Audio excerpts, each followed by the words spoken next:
अपने गुलाम को मैं भी सुनाता हूँ मोहम्मद के नाम।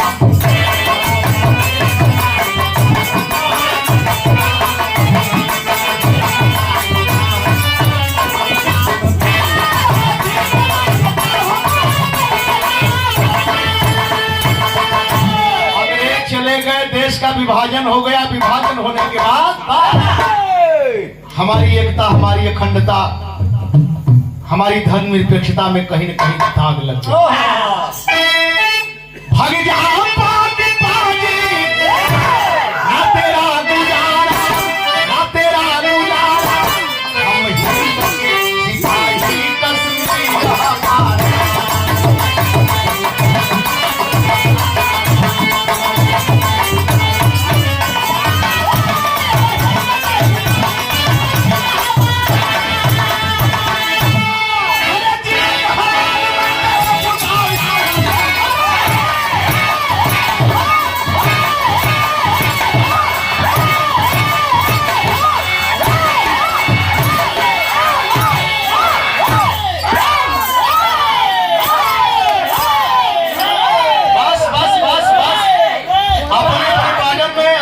बॉर्डर में खान साहब, मौलवी साहब अपने अपने बॉर्डर में। यह सही है। ना हो वीर रस, हमारा दूना थोड़ा भूतपूर्व रस है। क्या पूछना भैया का लिखा हो, मौका पाई तो ढेर कुछ उखाड़ दे भैया के चक्कर में ना दे।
के अंदर एक भाव छुपा है।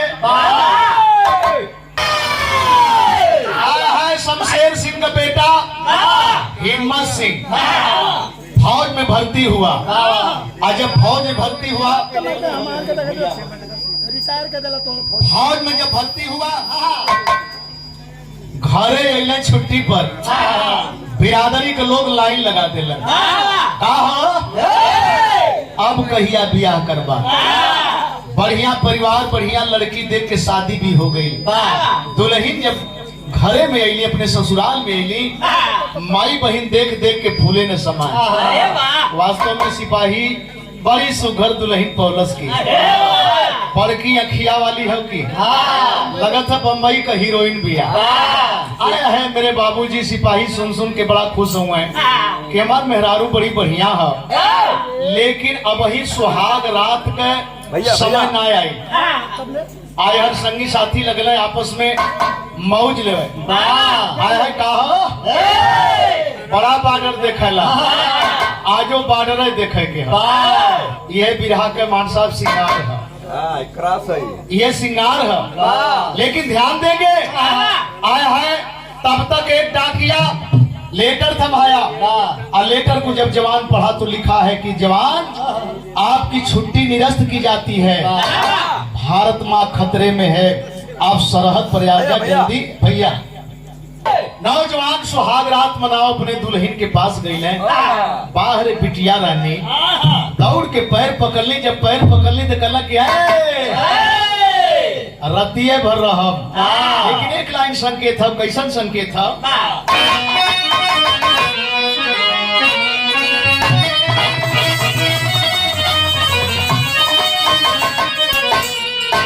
कोरी कहा तरिया सासु दहिया अमृत डाली जोरा नवराज हो कान्हन पलन मोहन रतिया सुहाग वाली रतिया सुहाग वाली अरे फौजी बनावला रतिया सुहाग वाली फौजी बनावला कस के वरदी चली भइला जवाना बात हो कर गई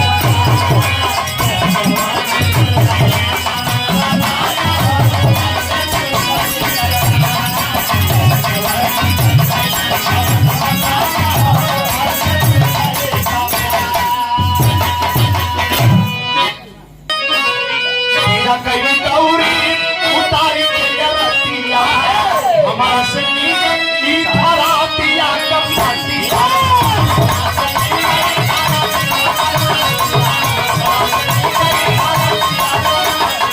कहा यही तोड़ के दुश्मन कई घुमाना बात हो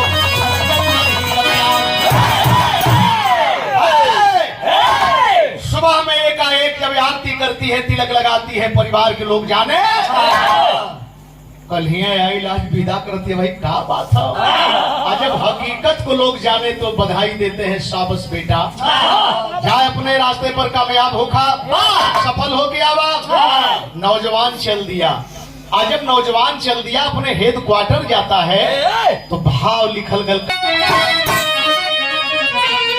मेरे दिल पर तुम्हारा है दोस्त ये दिल तुम्हारे प्यार का मारा है दोस्त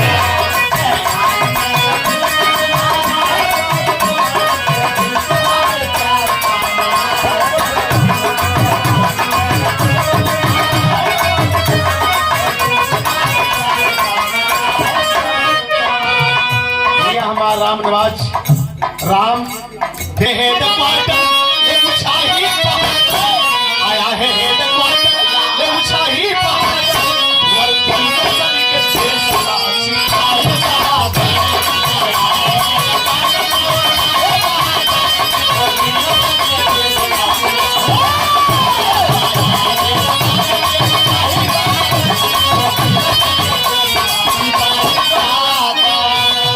पंकज रमेश रोशन ना है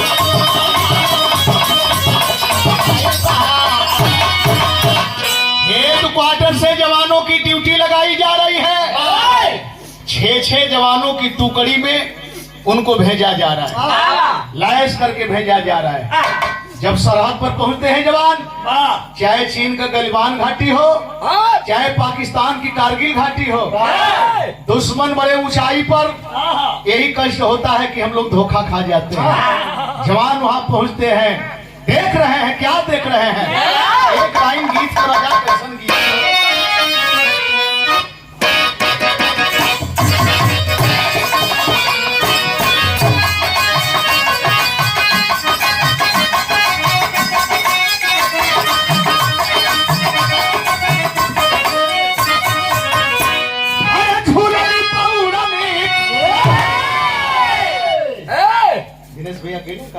अच्छा ई झलक स्वर्गीय राम बचाते हर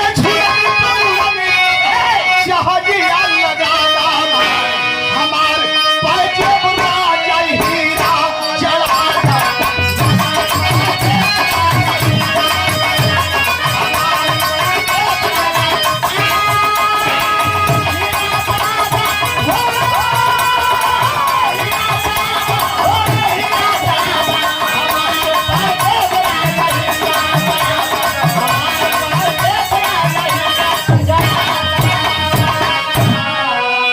स्वर्गीय पूजनीय राम बाबू जी के आप छोटे सुपुत्र पंकज भैया 50 पुरस्कार बहुत बहुत प्रणाम करते हैं।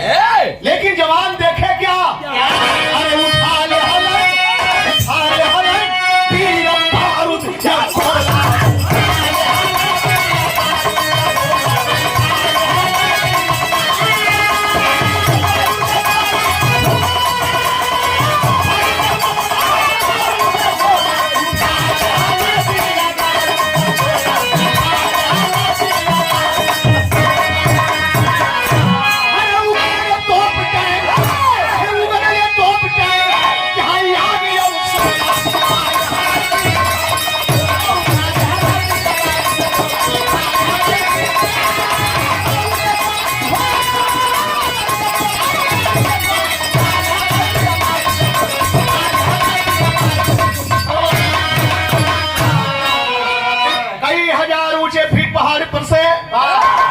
दुश्मन हमारे जवानों पर आग उगल रहे हैं। आया है जब जवान मौके पर पहुंचते हैं तो सोच पड़ गए, जब तक हम ऊपर नहीं चढ़ेंगे, दुश्मन के सामने नहीं होंगे, इनका हम बाल बांका नहीं कर पाएंगे।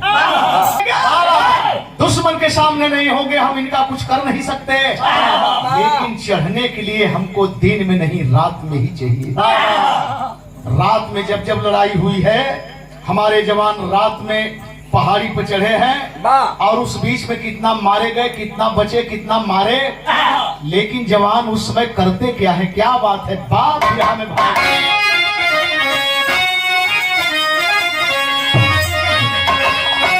अरे जवानिया जौहर ज्वाला बन गई, कहे जवानिया जौहर ज्वाला बन गई, निकलत वतन से लाल लहू कई हजार ऊंचे फीट ऊपर से दुश्मन निशाना साधे हैं।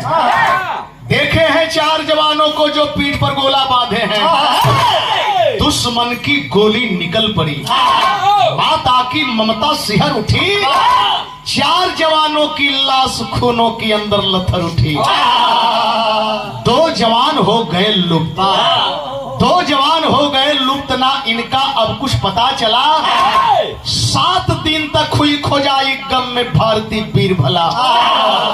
बात बिगड़ गई। 4 जवान अपने पीठ पर गोला बारूद बांध करके देखें एक साइड से चढ़ रहे हैं, 2 जवान गन लेकर के एक साइड से हैं, लेकिन चढ़ते समय दुश्मन की नजर पड़ गई, ये भारतीय फौजी पीठ पर गोला बारूद बांध करके आ रहे हैं, साध करके निशाना मारे। हमारे 4 जवान लुरखराते हुए जमीन पर आ गए। जमीन पर आने से पहले उनके शरीर का ही गोला बारूद फटा, पहाड़ी उड़ गई, आन इस पाठ हमारे 4 जवान समाप्त हो गए। आए हैं मेरे दोस्त, लेकिन पहाड़ी जब उड़ी तो 4 जवानों के विषय में तो पता चल गया कि ये शहीद हो गए, लेकिन गन लेकर के जो साइड से हमारे 2 जवान चल रहे थे, 4 जवानों के विषय में खबर चली गई, लेकिन 2 जवानों को 8 दिन तक खोजते रहे लोग। 8वां दिन इस बिंदु पर आए हमारे अफसरान, हमारे अफसर कि गोला बारूद फटा, पहाड़ी उड़ी लग रहा है, उसी पहाड़ी में भी 2 जवान कहीं दब करके मर गए। आया है मेरे दोस्त, 8वां दिन उनके घर पर खबर गई मरने की, लेकिन जो समय घर खबर गई हो, ये माई बहन को क्या बात है।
बाबूजी बात बिगड़ गई।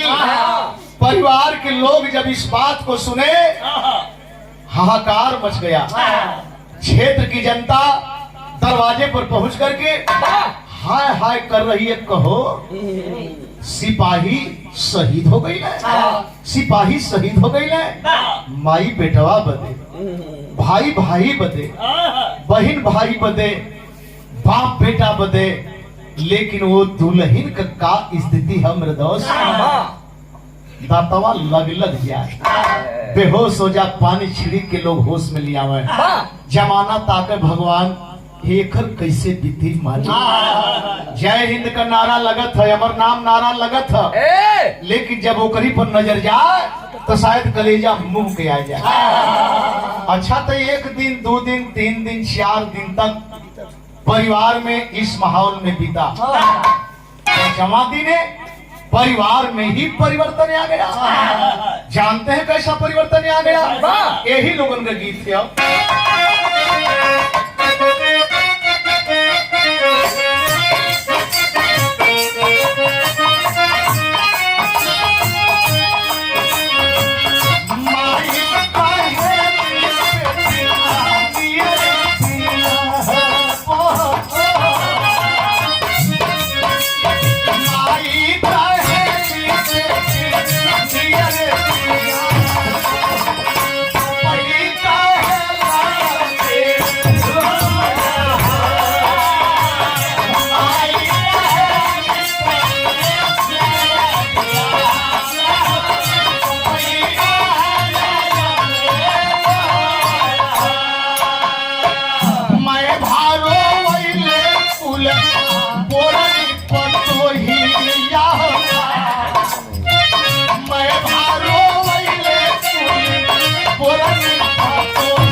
रोवत हा, लेकिन ये कह के रोवत या कि कुल बोरनी है, ये कुलटा है, कुलक्षण है, हमरे बेटवा के खा गई।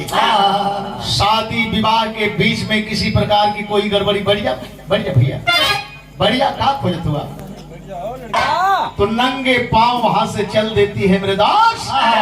जा रही है, रोती जा रही है, सोचती जा रही है, कहाँ जाऊं मैं, के जाऊंगी वहां भी ये ताना मेरा पीछा करेगा, किसी रिश्ते नाते में जाऊंगी वहां भी ताना मेरा पीछा नहीं छोड़ेगा। और यही सोचती सोचती वो बेटी गई कहां पर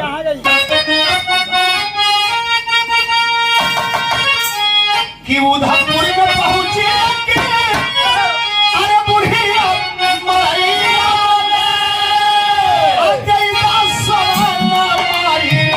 विपत पड़ैया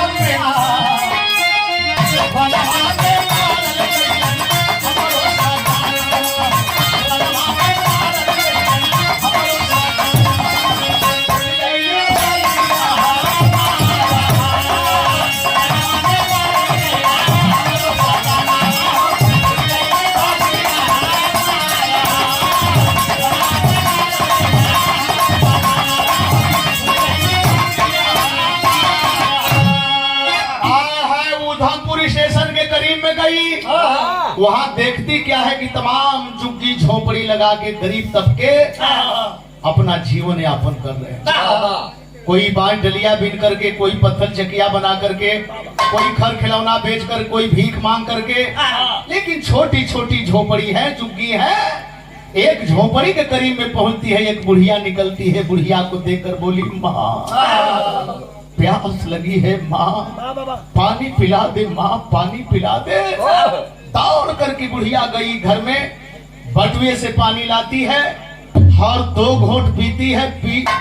पानी जब पी, देखा सहानुभूति मिली, फफक के रो पड़ी।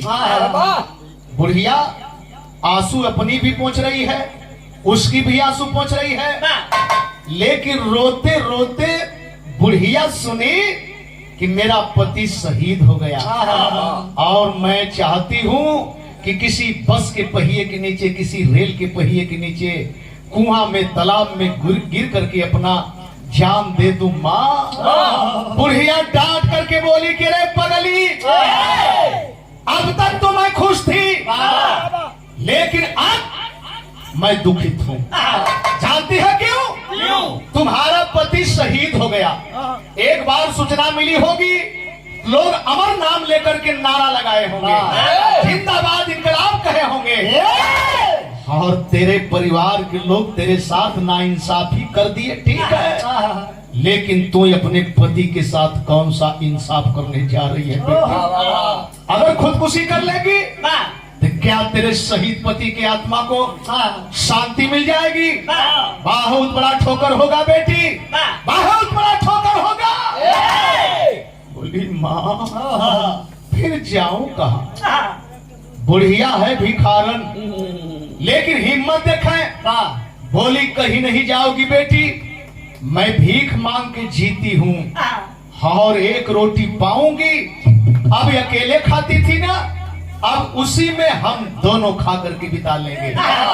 लेकिन मेरे झोपड़ी पर एक शहीद की बेवा, एक शहीद की बेवा एक भिखारन बुढ़िया की झोपड़ी पर रहने को मजबूर हो गई।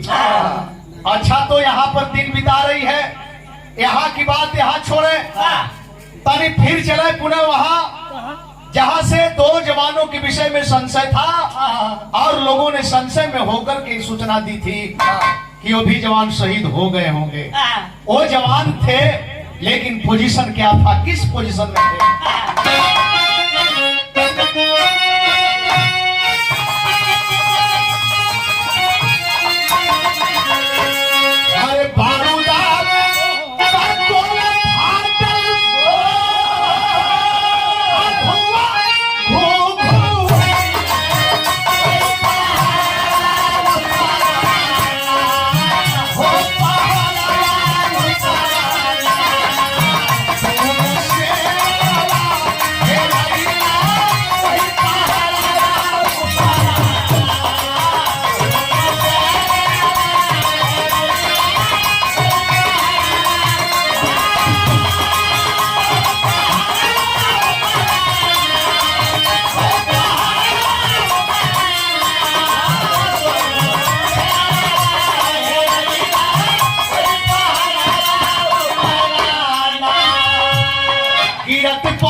चोटिल हो गए और चोटिल होकर के झेलम नदी में गिर पड़े।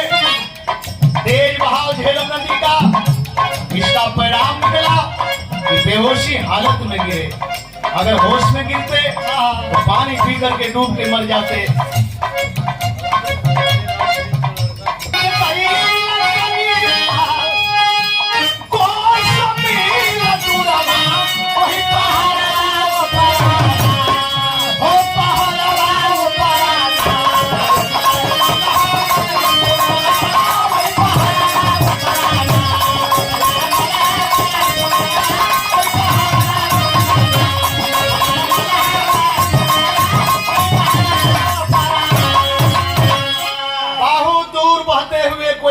है, कोई पीछे है, कोई आगे है, कोई पीछे है।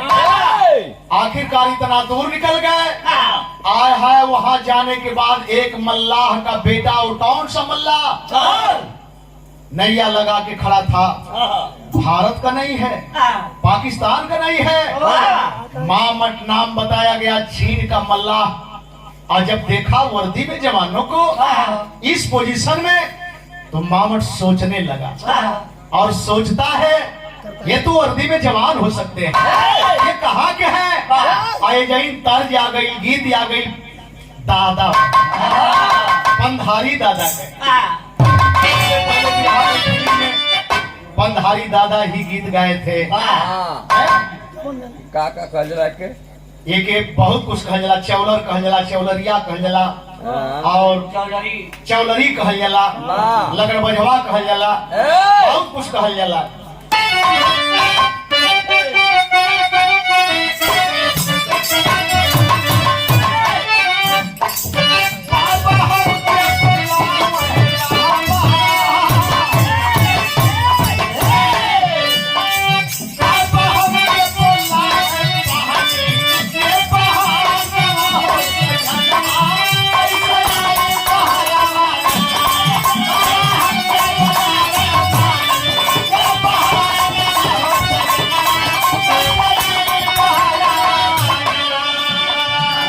रहला कि चुनरी में फसल एक टंगरिया बलम सलवरिया फिल्म में एक पहचान दिए थे। सबसे पहले बिहार समाज में फिल्म में पहचान दिए थे, टंगरी में फसल बा चुनरिया बलम सलवरिया हाँ तो पूरा चक्कर विचार से सरारा मामट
नैया पर लादा, पहले बाहर किया, बाहर लाने के बाद उसे संशय हुआ ये जवान मरे नहीं है। प्राइवेट नर्सिंग होम में लेके गया, दवा होने लगी, दोनों जवान अच्छे हो गए। आज जब अच्छे हो गए, उठ करके बेड पर बैठे इशारा करता है, बहादुरों बोलने का नहीं, बाहर चलो। और जब बाहर लेके गया तो बोला जानते हो कहाँ पे हो, पाकिस्तान तुम्हारा देखो वो उधर दिखाई दे रहा है, भारत तुम्हारा उधर दिखाई दे रहा है, चीन के बॉर्डर पर हो बहादुरों, और चीन के बॉर्डर से जाना, अब तुम समझ लो किस रूप में जाओगे यहाँ से। एक काम करो, अगर जिंदगी जीना चाहते हो तो मैं मछुआरा हूँ, मछली का व्यवसायी हूँ, बहुत बड़ी मेरी धंधा है, और मेरा साथ दो। हाँ, तनख्वाह नहीं दूंगा, तनख्वाह नहीं दूंगा, खर्चा दे दूंगा, कपड़ा दे दूंगा। आए हाय मेरे दोस्त, एक भारत का फौजी जाबाज सिपाही आज मजबूरी में यश करना पड़ा। चलो भैया, जिंदगी जीने के लिए जवान हाँ कर लिए, मछली मार रहे हैं और अच्छे नाविक बन गए, कुशल चालक बन गए। कई महीने बीत गया, आए हैं मेरे दोस्त एक रोज दोनों आपस में राय कर रहे हैं कि हम लोग भारत के फौजी हैं। बाबा साहब डॉक्टर भीमराव अम्बेडकर ने कहा था कभी 100 साल जिल्लत की जिंदगी से बेहतर 100 दिन की इज्जत की जिंदगी जी लो। और हम भारत के फौजी होकर के जिल्लत की जिंदगी जीने के लिए मजबूर हैं। आज हम लोग इस बंधन को तोड़ेंगे। मध्यरात्रि में दोनों बहादुर करते क्या है?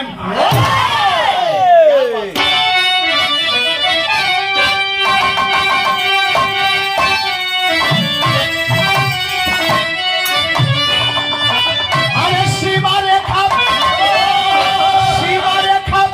पार किया हम जोली होली खूनों की चलाए दिया मामट दोनों पर गोली होली खूनों की। मध्यरात्रि में नैया खोले, तेज रफ्तार में बढ़ा करके अपने सरहद में आए और तब तक मामट की नींद खुल गई। ये हिंदुस्तानी धोखा कर दिए, दौड़ा लिया अपनी नैया, दूर से साध करके निशाना मारा। मेरे दास आए है, बात बिगड़ गई। हिम्मत को नहीं लेकिन पंकज के छाती को गोली पार कर। और जब गोली की आवाज निकली है, झूठी में भारती आवाज मात में से हो, पंकज की लाश लहू में देखी के माथा फड़क होगा। अरे हम हिम्मत सिंह भेद खोली होली कूद उठी तब होली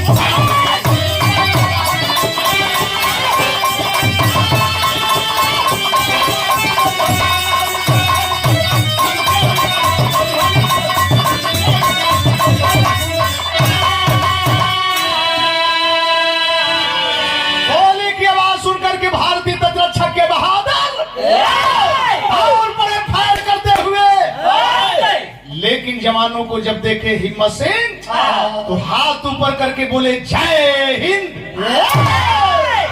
घेर लेते हैं जवान जय हिंद। आज जब हकीकत को जाने तब तक तो मामट बहुत दूर निकल गया, बच के निकल गया मामट मल्ला प्रदास। लेकिन मेरे बाबू जब जाने तो सोचे कि जल्दी उठा करके हॉस्पिटल ले चला जा। अभी तैयारी ही करते हैं कि तब तक पंकज की दम टूट गई। पंकज की लाश फौजी जवान तब गाड़ी में उठाए हो, हे दुक्वाटर लेकर के आए, फिर मौका के गांव पहुंचाए हो। अरे चली आगे आज पीर का डोली होली खूनों की, रोवे जनता रोवे दुल्ही होली होली खूनों की।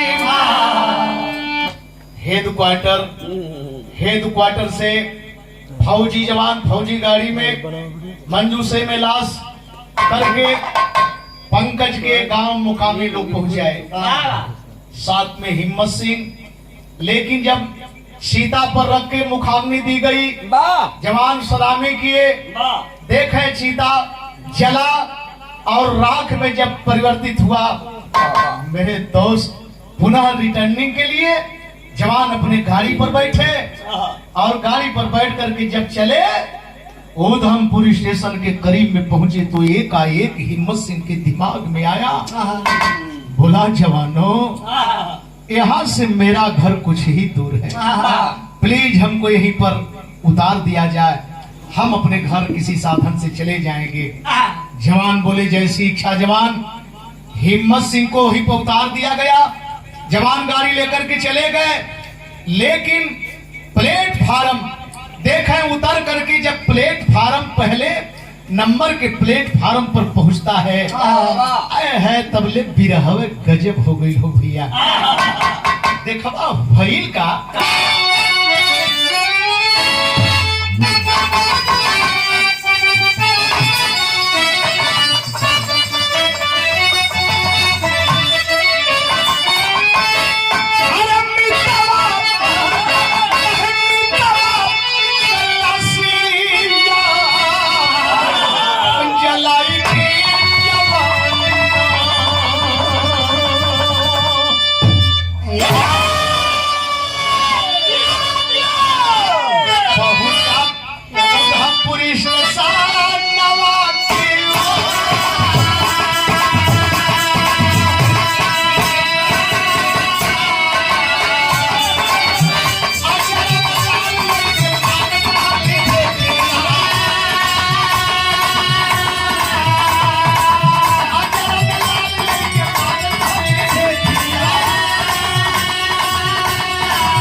एक दिन के ससर्ग से दुल्हन गौरी गर्भवती हो गई और वही गर्भ बुढ़िया भिखारन की झोपड़ी पर बेटा बन के पैदा हुआ। जब तक पैदा नहीं था बुढ़िया माँ कहीं जाने नहीं दी, लेकिन जब बेटा पैदा हो गया तो बोली माँ अब तक तो हम लोग दो ही थे, एक रोटी पर बिता लिया करते थे, अब 3 हो गए माँ। अब अकेले आपको मैं भीख मांगने नहीं दूंगी, मैं भी मदद करूंगी।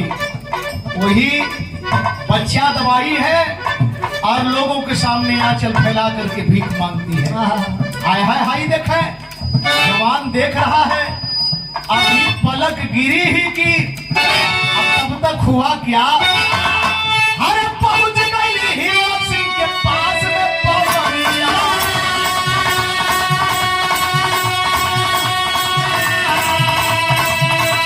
पहुंच गई हिम्मत सिंह के पास में पवरिया।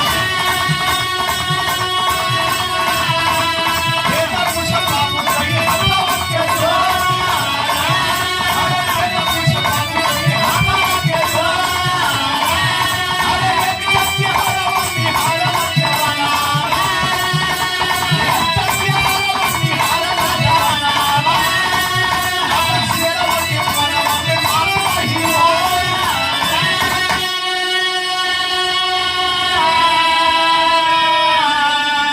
जवान देख रहा है कि एक नौजवान महिला गोद में बच्चा लेकर के भीख मांग रही है। अब तब तक उसके करीब में ही पहुंच गई। हिम्मत सिंह फौजी से कही बाबू कुछ आप भी दे दें बाबू, इस बच्चे के नाम पर कुछ आप भी दे दें। नौजवान नीचे ऊपर आके फाड़ फाड़ के देख रहा है, सोच रहा है, मन में ज्वालामुखी उफन रहा है। अरे हम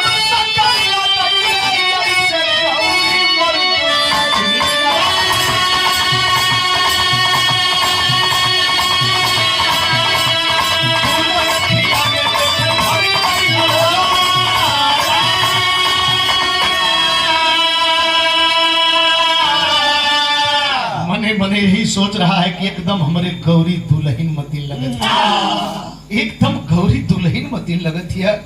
आंख में आंसू आ गया, रुमाल निकाला, एक तरफ आंसू पोंछ रहा है और एक तरफ डांट के बोला कि अरे सुंदरी शर्म नहीं लगती? इतना सुंदर शरीर है, इतना सुंदर शरीर है, भीख मांगते समय लज्जा नहीं आती? कैसा इस बच्चे का बाप रे अनमोल हीरा पैदा करने को कर दिया और कमीना इस बच्चे को ढाल बना करके भीख मंगवाता है।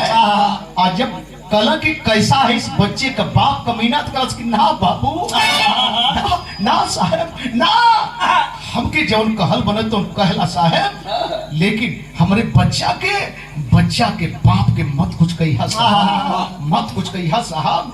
अरे साहब ये पहली निशानी हुए, अगर ये नत साथ पहले होता तो कहिए ये शरीर गंवा दिले होती। भीख मांगे बदे न रहित बाबू, भीख मांगे बदे न रहित।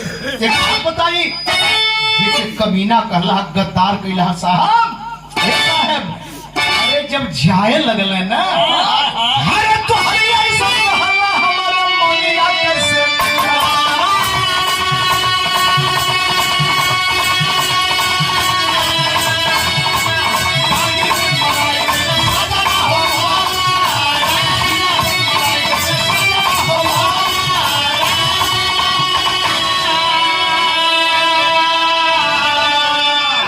साहब जब वर्दी पहन के जाए लगल, एक दिन तो हम भर नजर देखली, वो हमके देखल, वो है पहला मिलान, ये हमके पाहुर दे गई, नहीं के चलते जियत है।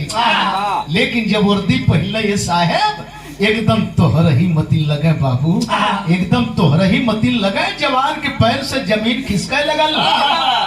सुंदरी तुम्हारा नाम क्या है रे? का करबा पूछ के बाबू, हमार नाम का करबा पूछ के वह रोकतू हा और वह बताऊ देहलस। अरे नाम बताऊ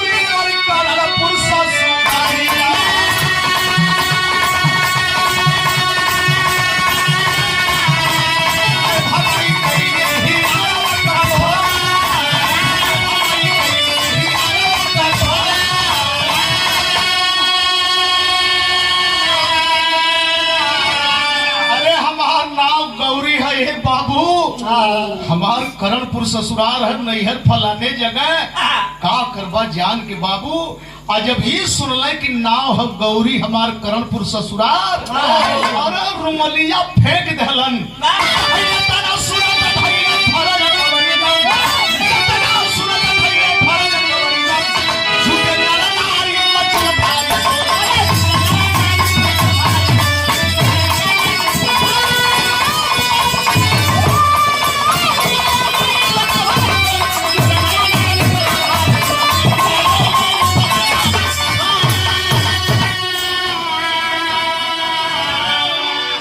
अखबार में दबौले कल है गौरी, अरे मैं जिंदा हूँ गौरी, मैं जिंदा हूँ।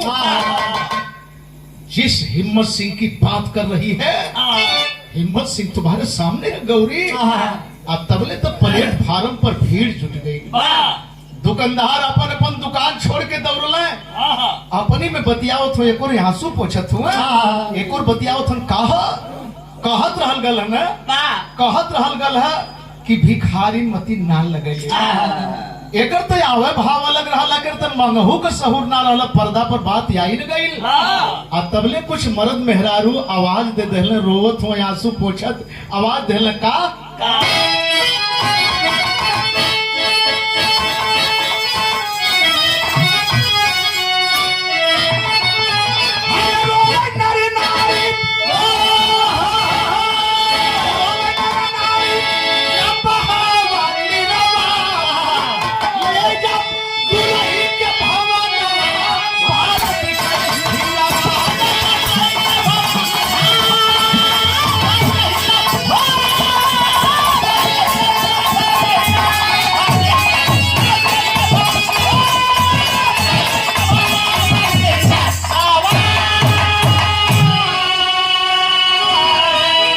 अजय कुमार मृदुल से तुरंत प्राइवेट ठे कार मंगावल गई।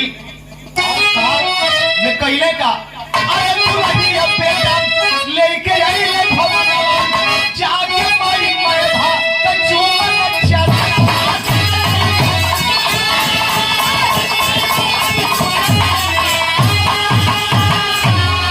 अरे देहरी भगवान नहीं बुझलू पिलवा, ले जा दुल्हनी के भवनवा, भारत के हीरावा। घरे पहुंचले, एक बार हाहाकार मच गल। खेत खरिहान छोड़ के लोग दौड़ले, कहो हिम्मत सिंह जिंदा हुए, आयल हुए।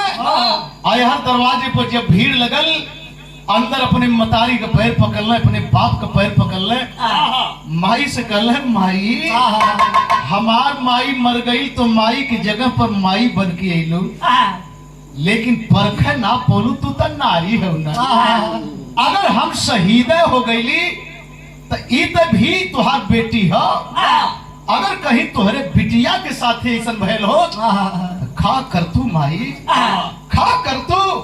अरे एकर का दोष है, इतनी बड़ी सजा इहो ना परख पौलू के करे पेटे में हमार खून पलत हो, तोरे लालच हो गई।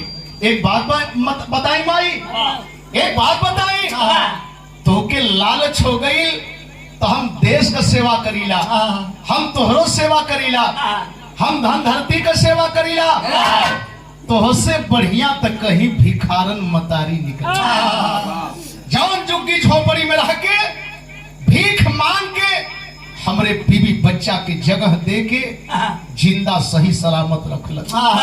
ला जात है माई, एक ठे बात कहलक का अरे ले माई अपन घर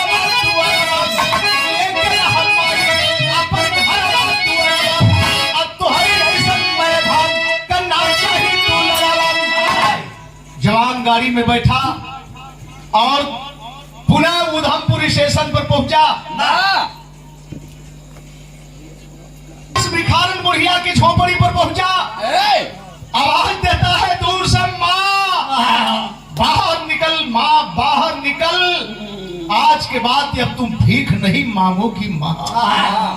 बाहर बुढ़िया निकलती है, दौड़ के पैर पकड़ने कहला कि माई हम तुम्हारे बेटा फौजी हो, तुहार बहू हो, तुहार पोता छोड़ दिया सियाना माँ और किसी के लिए छोड़ दिया सियाना। गाड़ी में बैठ माँ, गाड़ी में बैठ, अब तुम आज के बाद भीख नहीं मांगोगी। बुढ़िया माई का पैर पकड़े, गाड़ी में बैठाए, लेकर के चल दिए। आज भी बहादुर है, कहाँ है?